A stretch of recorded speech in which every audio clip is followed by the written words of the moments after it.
Success is not just about winning, it's about disrupting the comfortable patterns that others are used to.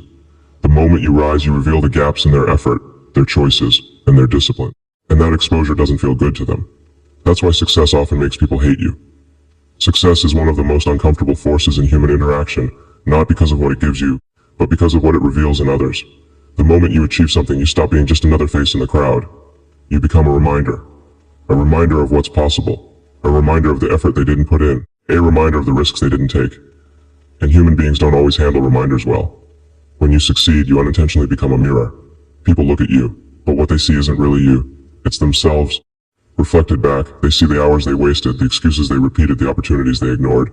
Your success shines a light on their inaction, and instead of saying, if they can do it, I can too, many people default to resentment.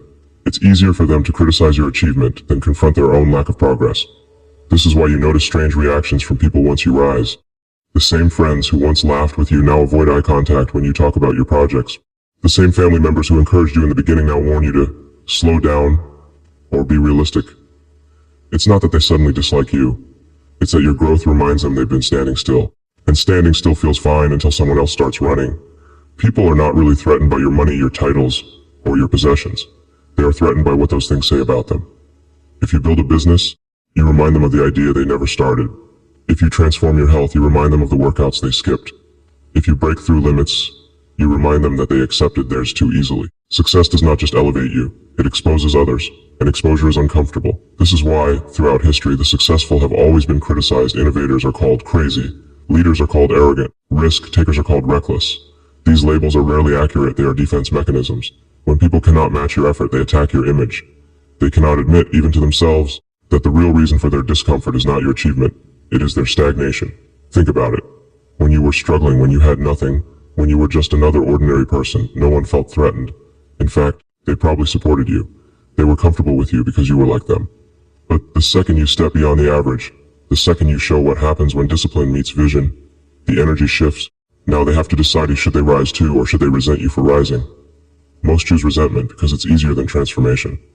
The truth is, people admire success in theory but resent it in reality. They like success stories when they're written in books or shown in movies, because those stories feel distant. But when success is standing in front of them, when it's their classmate, their coworker, their childhood friend, it becomes too personal, it hits too close, they can't escape the comparison. And in comparison, their insecurities scream louder than their admiration.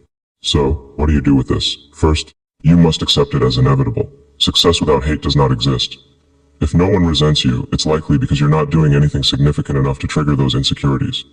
If you want to live a life of impact, you have to make peace with the fact that you will become a mirror, and not everyone will like what they see in you. Second, you must understand that their reaction has nothing to do with your worth. Their judgment is not a verdict on you, it's a confession about themselves. Every insult, every doubt, every whisper behind your back is less about your character and more about their frustration. You are simply the spark that ignited their discomfort. Don't confuse their pain with your responsibility. Third, you must learn to use this as fuel. If success exposes insecurities, then let it expose them. Let it challenge people to rethink their lives. Let your actions force them to confront what they could become. You cannot save people from the discomfort of truth, but you can inspire the ones who are brave enough to face it. And even if many choose resentment, a few will choose growth. For those few, your success will not be a threat, it will be a blueprint. At the end of the day, you have to remember this. People's insecurities are not your problem to solve. Your responsibility is not to shrink so that others feel comfortable. Your responsibility is to expand, to grow, to live fully even if it unsettles those around you. If your light makes them uncomfortable, that's proof that it's shining bright enough to be noticed. Success is not just a personal victory, it's a disruption. It shakes the ground that other people are standing on. The world is built on systems, systems of expectation, systems of tradition, systems of limitation. These systems are designed to keep things predictable, to keep people behaving within accepted boundaries. And as long as you stay within those boundaries, you'll be left alone. But the moment you step outside them, the moment you do something unconventional, the moment you succeed in a way that doesn't fit the script, you become a problem. The status quo survives because most people agree silently to protect it. It's an invisible contract. Go to school, follow the rules, stay in line, work a safe job, wait your turn, don't question too much, don't dream too big. As long as you follow this pattern, society embraces you. But when you break that contract, when you defy the pattern, you expose the weakness of the system itself. Your very existence challenges the story everyone else is living in. That's why success is disruptive. Because it doesn't just elevate you, it questions everything. If you build a company from nothing, you're not just an entrepreneur, you're proof that the excuses about not having enough resources are lies.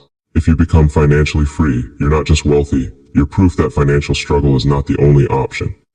If you pursue your passion and win, you're not just living your dream, you're proof that living trapped in mediocrity was always a choice, not a destiny. Your success breaks the illusion that the average person has no control. And when illusions break, people get angry. This is why the successful are often attacked not just by individuals but by entire systems. Institutions, industries, even governments resist those who succeed unconventionally. Not because those people are wrong, but because they are disruptive. They destabilize the balance that keeps others comfortable. Every major innovation was resisted before it was accepted. Cars were mocked when horses were the standard. Electricity was called dangerous when candles were the norm. The internet was dismissed as a fad when newspapers dominated. Success at scale always looks like chaos to those who can't imagine a different future. You have to understand that mediocrity survives by agreement. Most people have silently agreed to live within limits. They agreed to believe life is supposed to be hard. They agreed that dreams are unrealistic. They agreed that struggle is noble and success is rare. And then you come along and refuse that agreement. You decide that limitations are negotiable. You decide that dreams are non-negotiable. You decide that struggle is not the end but the path. By refusing the agreement, you disrupt everyone who accepted it. That disruption feels like betrayal. Think about what happens in small groups. If one person in a circle of friends suddenly changes, loses weight, gains confidence, starts building wealth, suddenly the whole group dynamic shifts. Conversations feel different. Energy feels different. The comfort zone cracks. The group is faced with a choice: adapt and grow or resist and attack. More often than not, they attack.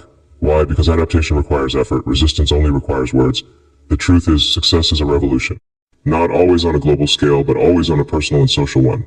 When you succeed, you challenge traditions, you challenge assumptions, you challenge the invisible rules that were never meant to be broken. People hate that. Not because they truly want you to fail, because they want the world to remain predictable. Predictability feels safe. Disruption feels threatening. And nothing disrupts more than undeniable success. But here's the paradox.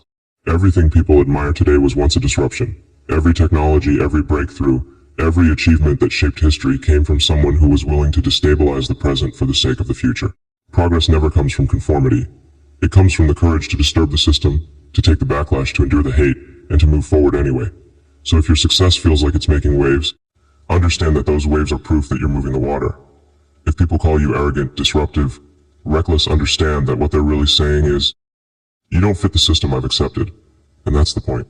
You weren't born to fit the system. You were born to expand it. The status quo doesn't fear your dreams, it fears your execution. Talking big makes no difference. Everyone talks. But when you start acting, when you start achieving, when you start proving that their limits are imaginary, that's when the pushback comes. They'll call you crazy. They'll say it's impossible. They'll laugh, dismiss, criticize, and predict your failure. Not because they know the future, but because they desperately want the present to remain unchanged. And here's where you have to make a decision. You can live quietly within the boundaries, never disturbing anyone, never triggering resistance, never facing hate.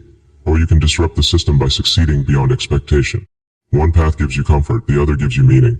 One keeps you invisible, the other makes you unforgettable.